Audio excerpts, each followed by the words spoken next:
that the United States would determine which regimes operate in which countries.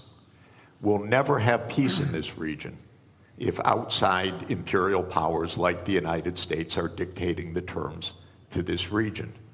The only way to have peace in this region is if this region is determining its own future, not outside powers. And Israel could never do these wars on its own. These are American wars. America provides the financing, it provides the military backup, it provides the naval support, it provides the intelligence operations, it provides the munitions. Israel couldn't fight for one day without the United States backing. Israel could not be committing a genocide in Gaza without the United States' full operational complicity. I don't mean political complicity, I mean direct, daily operational complicity. This has to end.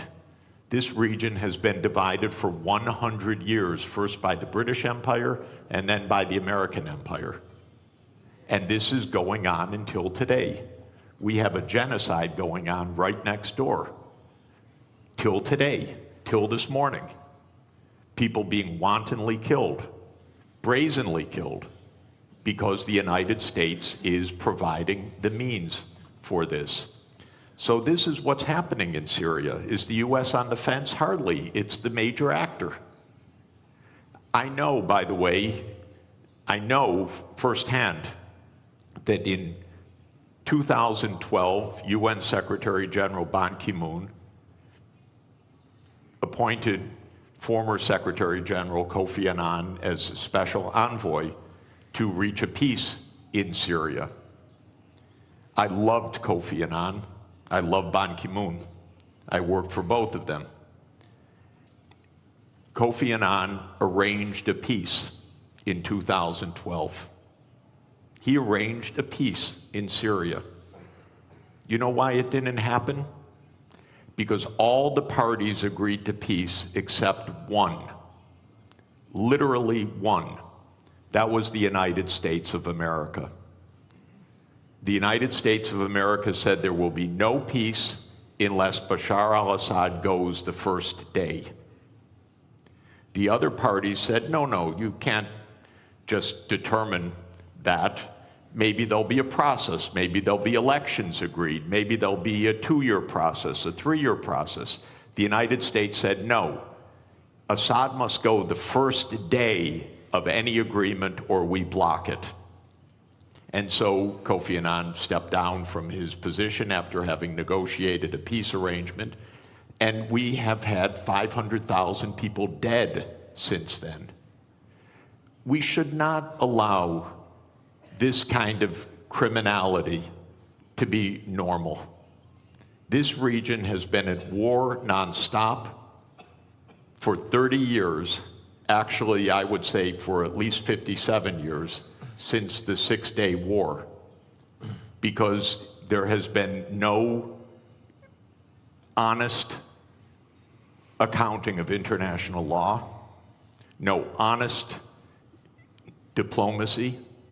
It's been militarization all the way through. And we could have peace immediately in this region.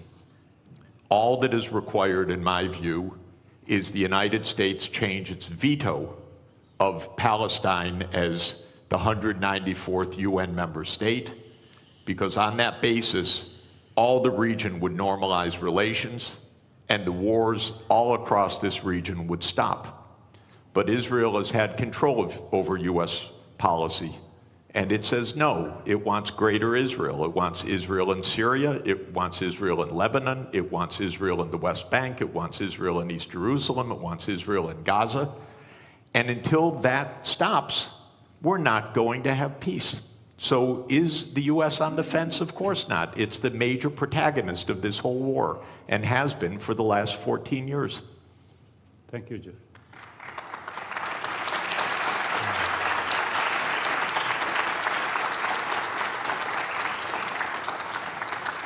So before we go to the floor, I am going to speak now to cull.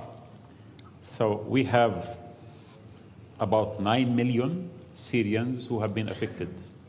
3 million have severely food shortage in Syria.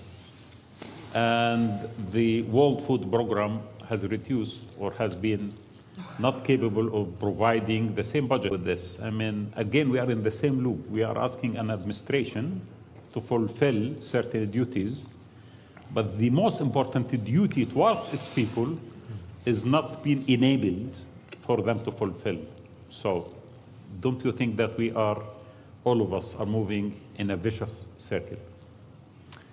Well, thank you. And first, thanks to the organizers of this important event. I think putting attention to the urgency of delivering on Syria's reconstruction and recovery is really critical.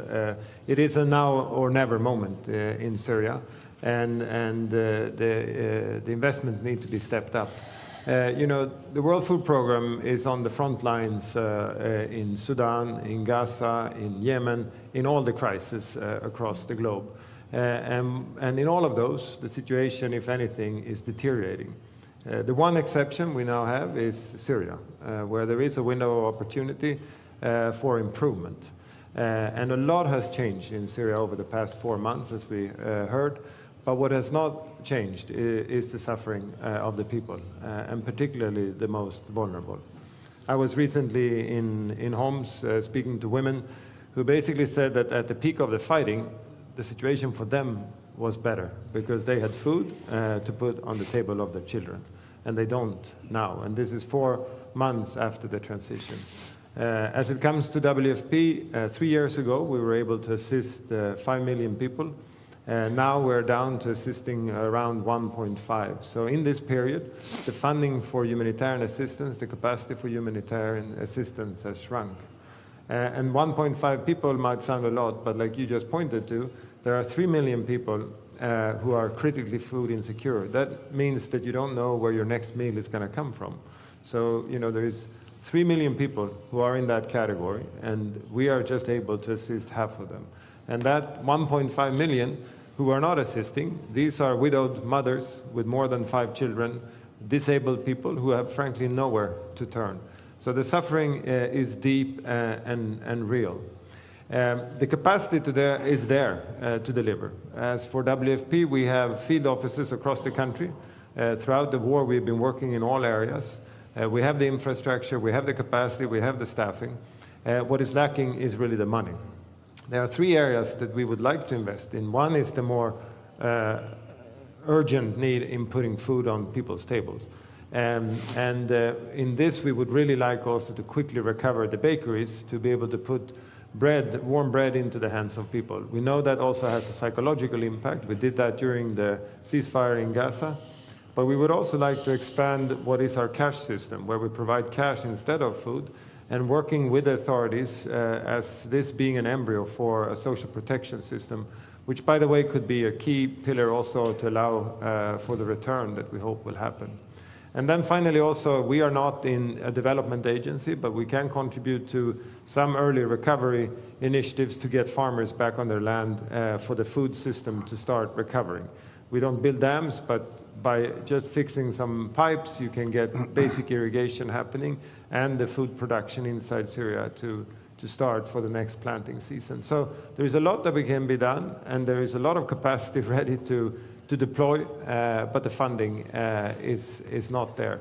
So, you know, we appeal to donors wherever they are. I will travel to the Gulf next week. We have been in Brussels recently.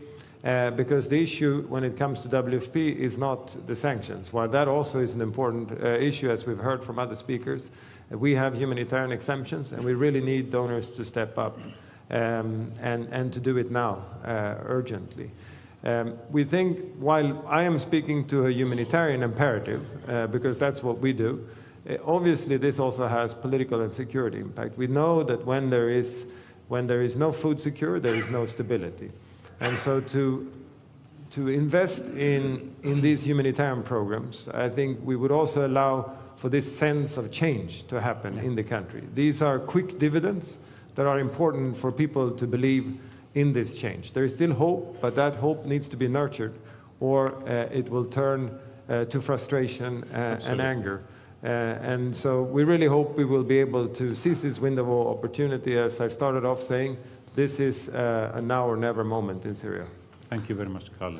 So I would like now to take some comments. I will start with Ammar. Ammar is a Syrian who is from a think tank in Istanbul. Imran, I would like to get his opinion. If there is a microphone that we can get from the technical side. Yeah. See. Well, thank you very much, and thank you specifically to Mr. Nuh for including me as a respondent in this panel as a Syrian think tank. I wanted to respond, first of all, yes, the US has blocked many initiatives in the past, but I think it started also, it's not one problem in the region. I think one of the major issues that has changed now as a turning point in the regional security order has been Iran. Okay? The decline of the power of Iran now has really provided an opportunity for Lebanon, Syria, Iraq to breathe air and to have a new page in history. Is this an unknown page? Yes, there's still a lot of unpredictable elements with this new history being made. I think this is a perfect moment not to wage war against Iran, but actually to balance the powers in a way that Syria could become an opportunity for a new regional order and a new regional stability to be established. I think there's great hope. There's a lot of risks involved, but I think this is a great opportunity for Turkey, Iran, for the Arabs to start from Syria as an opportunity, as a pathway to building consensus, rather than for Syria to become a point of tension and competition between those countries. I think I agree with the issues of sanctions as being an issue, but I think the reintegration of Syria needs to happen at a much deeper level in not only on official levels, on including civil society, on including the Syrian voices at every moment, at every forum, at every conference, at every event where Syrian businessmen and the business community could become empowered to be at the table. Establishing the new economy of Syria. We're transforming from an illicit war economy based on captagon, based on terrorism, radicalism, that transcends borders into a new economy of production that Syria has always been known for. And I think countries to begin supporting those initiatives directly, regardless of sanctions, is a top priority. The biggest threat today, obviously, Israel. And I think this cannot be resolved by Syrians, by the new Syrian government, or by any one actor.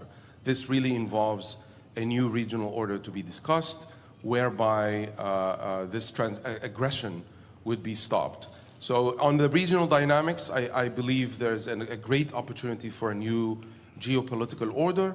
On the domestic one, there's the economy being, I believe, the number one.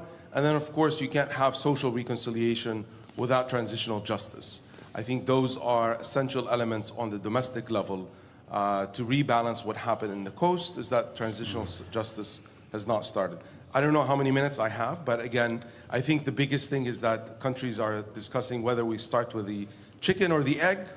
I think that's the everlasting problem that we're trying to solve. Do we lift sanctions first, or do we wait for the country to begin legitimacy? Well, you can't start with legitimacy without economic empowerment, and you can't do economic empowerment without lifting sanctions. So I think it's an important way for courage in the political system to start with one before the other. Thank you very much. Thank you, Ammar. Thanks a lot.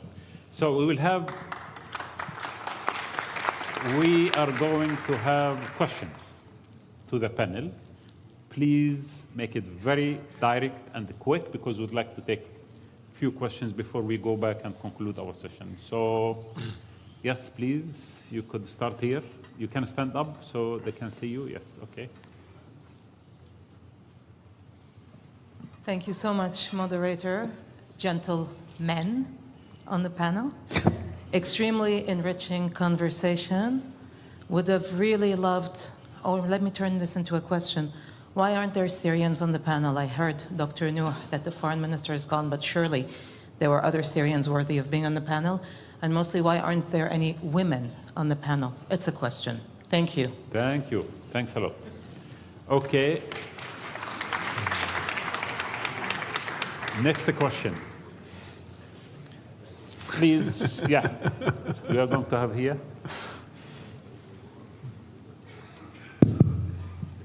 Thank you very much.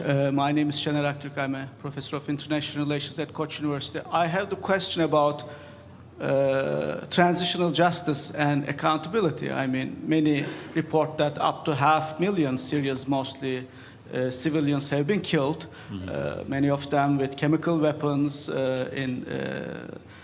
under duress and torture. In similar situations from Rwanda to Bosnia to many others, we have had international criminal tribunals, both for domestic and international perpetrators. Aleppo has been bombed by the Russian Air Force. Raqqa has been bombed by the American Air Force. So there are many foreign and domestic perpetrators. What is the international communities, and it might be unlikely for the local actors to push for this because of their fragility, but is there any penchant for the international community to ask for some kind of accountability of 500,000 Syrian Arabs being killed, or will that just go without any acknowledgement? Because I fear that it can be repeated over and over again if 500,000 people's mass killing goes unpunished. Thank you very much. Okay, any other? Okay, so I see everyone here. Yes, please. Abdul Hamid.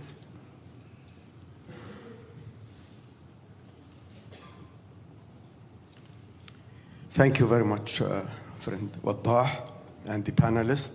My name is Abdul Hamid Sayam. I am a journalist for Al-Quds Al-Arabi. I am a former UN staff as well. And I want to ask you, Mr. Sachs, that you just gave one explanation to what happened in Syria. It's a conspiracy theory by the US. So the millions of Syrians who went to the street calling for the downfall of Bashar al-Assad, they don't count. Those who went into the street saying Silmiya, Silmiya, those they paid their price, Ghayath Matar and Hamza al-Khatib, and all these young Syrians shouting in the street in millions. They don't count. Yes, I agree, there was a conspiracy, but not in the beginning, after maybe, of how they diverted the Arab Spring. But the Arab people were fed up with these dictators, and they went to the street, not only in Syria, but in Tunisia, in Egypt, in Libya, everywhere in Yemen. But then the conspirators started their job then, to divert it, to end up with this kind of ruthless dictator. To say, for people to say, oh, we'd have been better off under Gaddafi and under Mubarak and under. So how do you respond to that? Thank you very much. Thank you, Abdul Hamid. So, last question, please. And quick, because we have just about 12 minutes to share with the panel.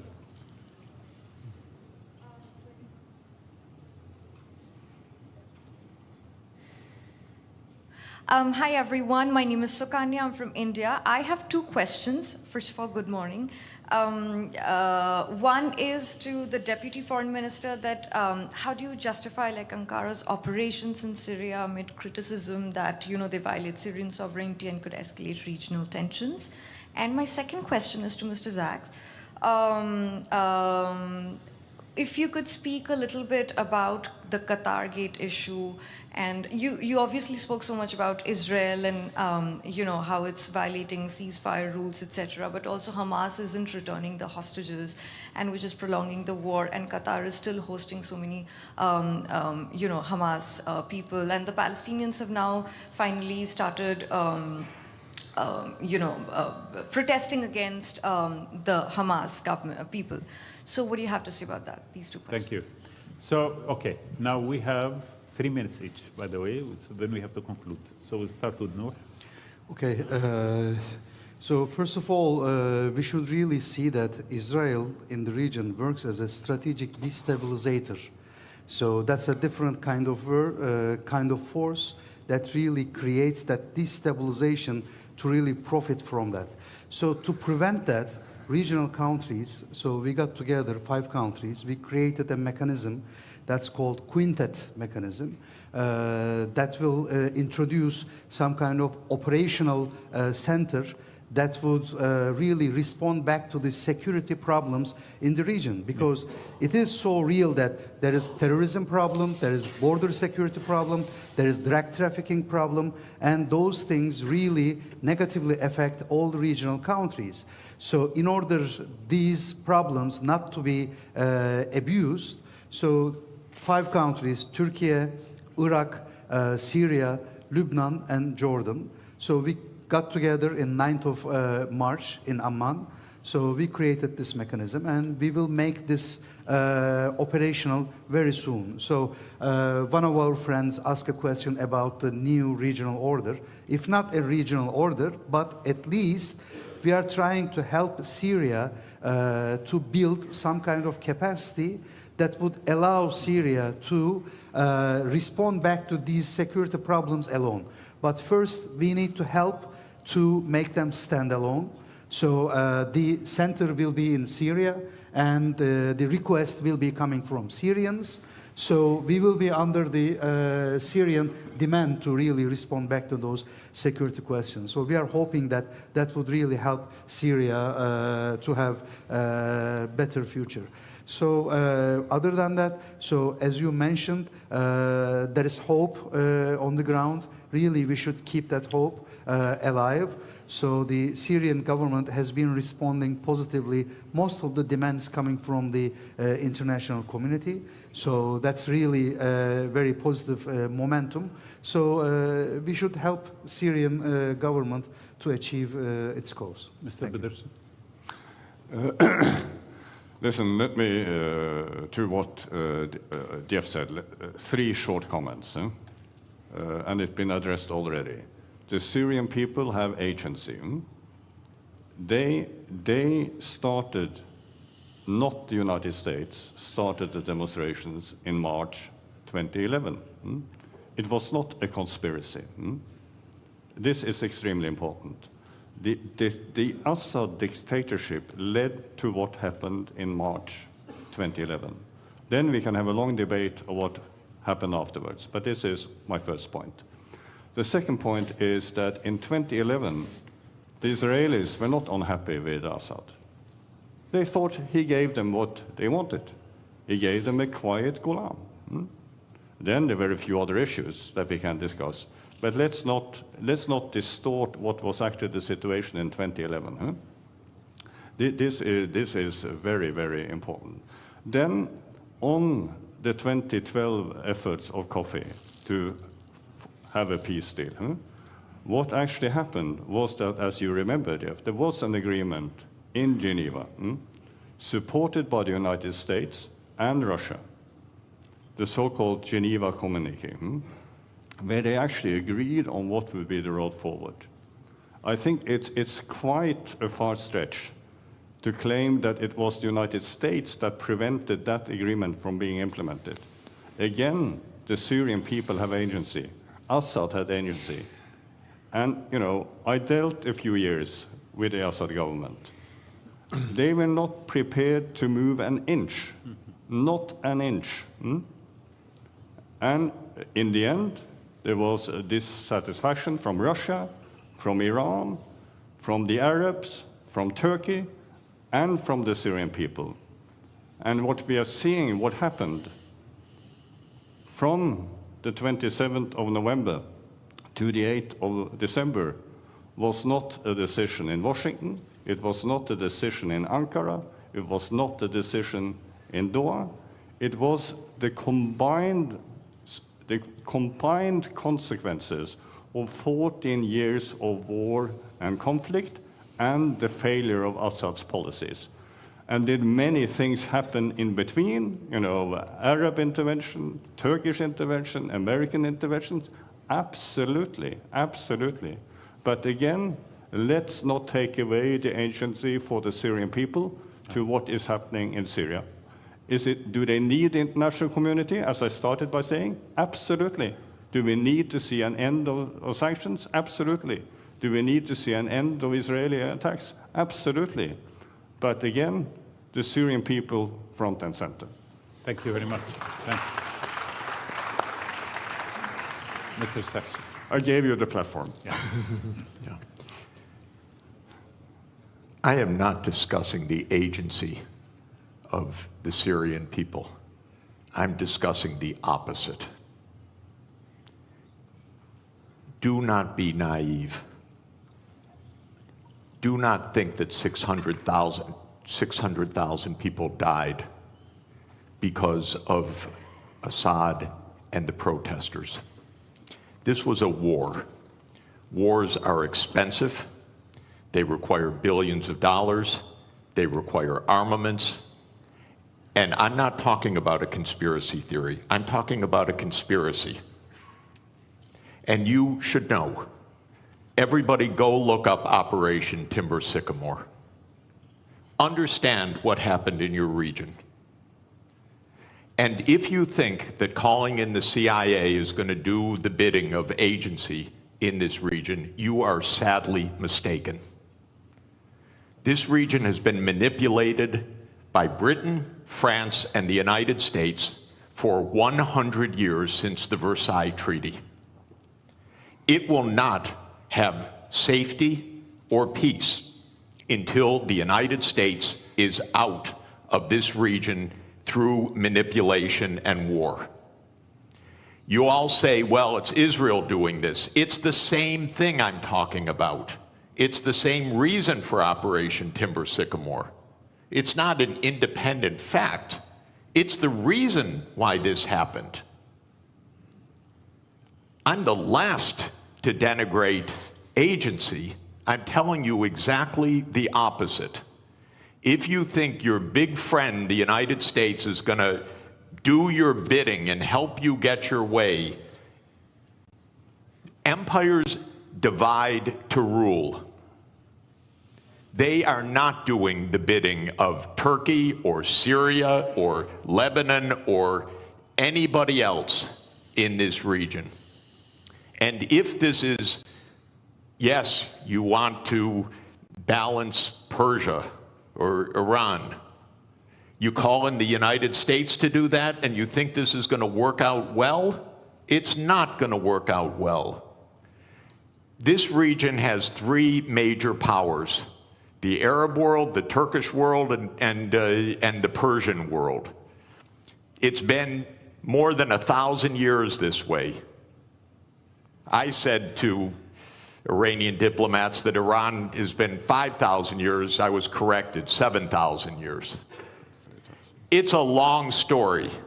You don't need the United States to pull the chestnuts out of the fire. And don't believe that this happened because of agency of the Syrian people. I'm sorry, I'm not denigrating the Syrian people, just the opposite. I know what happened. I know what my country does. I suspect most of you do too. And it should not be ignored, because the wars are going to continue until we have real agency, not pseudo-agency. And by the way, there is no international community. We're trying to make one, but it doesn't exist right now. That's the tragedy in this world. There is no community. There are interests. There are militaries. There are regime change operations. This is not community. We need real community.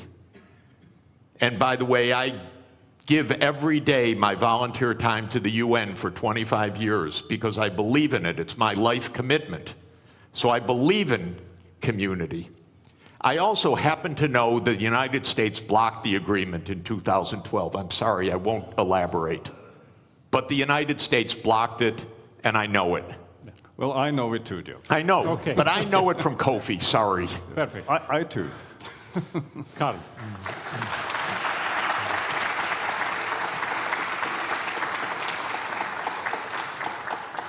Yeah, maybe just to bring back to the people who certainly has agency and is suffering. I think there is a general sense now out there that everything is getting worse and there's nothing that can be done. And I think my main point here today is that that might be true in many contexts, but in Syria that's not true.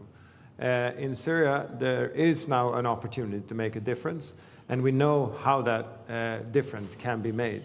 And what we suggest is to, while there needs to be efforts in parallel, really start with alleviating the suffering of the Syrian people.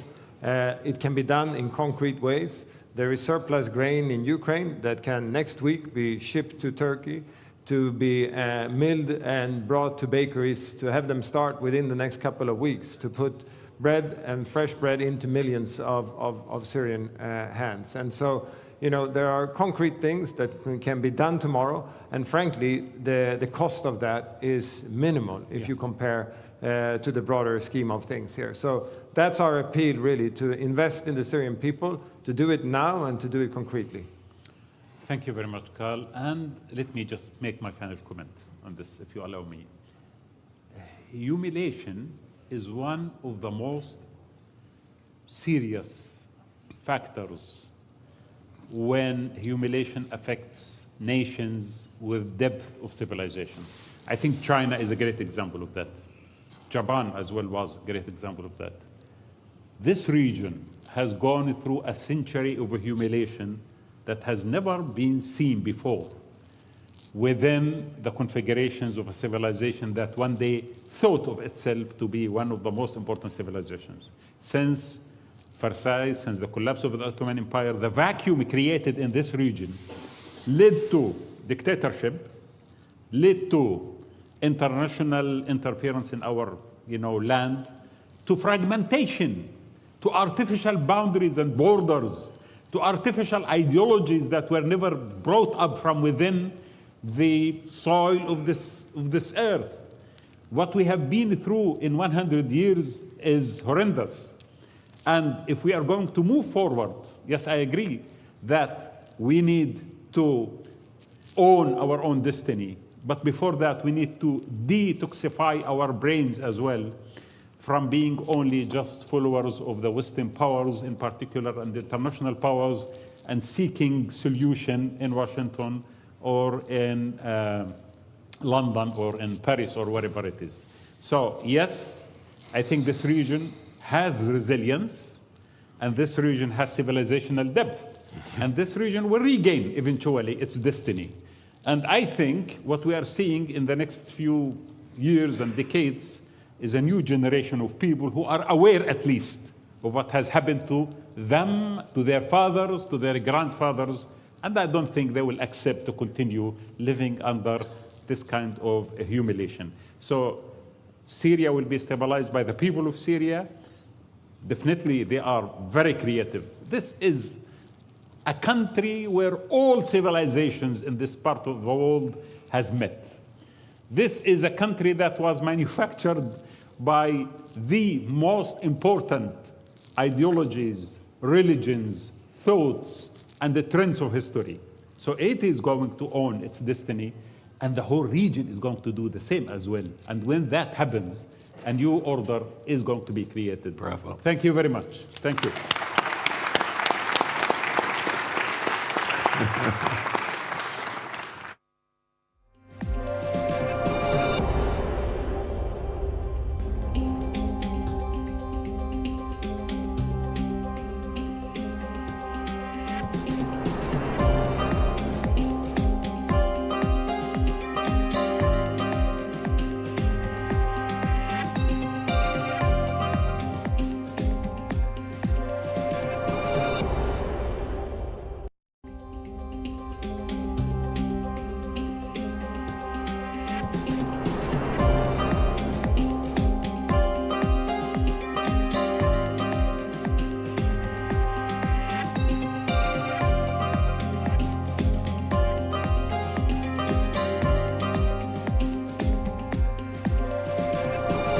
Syria has become an arena of competition amongst international powers. And because of that, the Syrians suffered a lot. Now, Syria has changed. We have a new administration. There was a checklist that most of it was accomplished by the current administration. Constitutional declaration was made. Inclusive government has been formed. Investigation on human rights issues have started. A lot of things have been done. But until now, the international community is reluctant to go ahead and to support the current. Okay, verbally we have heard that, but sanctions are killing people. And this is, I mean, I have been in Damascus, I have seen this for myself. People cannot. Bashar al-Assad supported the country by selling Octagon. Now these guys are not selling Octagon, and they are seeking some support from international society. So what they should do to be accepted? Listen, we have to remember the following. Today is what? 11th, 12th of April? It's 4 months since Mr. Shara entered Damascus. And we have to remember also that no one saw this coming. We were all unprepared for what was happening. But immediately, the international community gathered together in Aqaba, with the exception of the Russians, the Chinese, and the Iranians, but the Europeans, the Arabs, and the Americans were present. And they outlined the following. He said, listen, if Mr. Shara delivers on what he promises, you know, an inclusive governance structure, keeping the state institutions, the international community will deliver. You are absolutely right. That was what was promised. So I have basically said that the following thing. We need, for Syria to succeed, we need 2 things. We need Mr. Shara and his government to deliver on their promises, and there needs to be real deliverance. And then I have added in brackets, listen, let's remember the following, that transitions, you know, from one system to another, you know, from a dictatorship to another, we have seen it many places around the globe. And we have hardly any successful results on transitions. So we need, why is that? It's a combination of factors. When it comes to Syria, the important thing was that Mr. Shara took over a broken country. It was a destroyed country when it comes to the economy, when it comes to social cohesion, the lack of trust between different communities. Absolutely everything was destroyed. So at one level, we have to understand that things will take time. But on the other side, we need also to tell Mr. Shara openly, as we are doing, that you need to make sure that what you are doing is seen by the Syrian people, that you are really delivering on your promises. So, and here may and this is, it's important that we are honest in the description of this. So what happened on the coast was a serious setback for Mr. Shara's ambitions to have peaceful solution to conflicts, to have inclusiveness to all communities in Syria, and to make sure that they can continue to develop towards a stable society. Because the Constitutional Declaration was obviously an improvement of what has been. The new government is obviously an improvement of what was before, and it was welcomed by most of us. But the problem is that because of what happened on the coast, too many people are seeing what happened on the coast as a confirmation of their previous views of Mr. Shara and HDS. So, and the reason I'm spending a little bit of time on this is also, one thing is sort of that it has an impact inside of Syria, but it has an impact also internationally. And the one place that we need to address directly is, of course, the United States. The United States of America. So while there is no, I would say, among the Arabs, among the Europeans and Turkey, there is a broad consensus that we can't afford this to fail. We need Syria to succeed for the reasons that you have discussed. For this to happen, we need, as I said, truly inclusive process in Syria, but we also need sanctions to end. Because it's absolutely correct. Without sanctions ending, we are heading towards a disaster.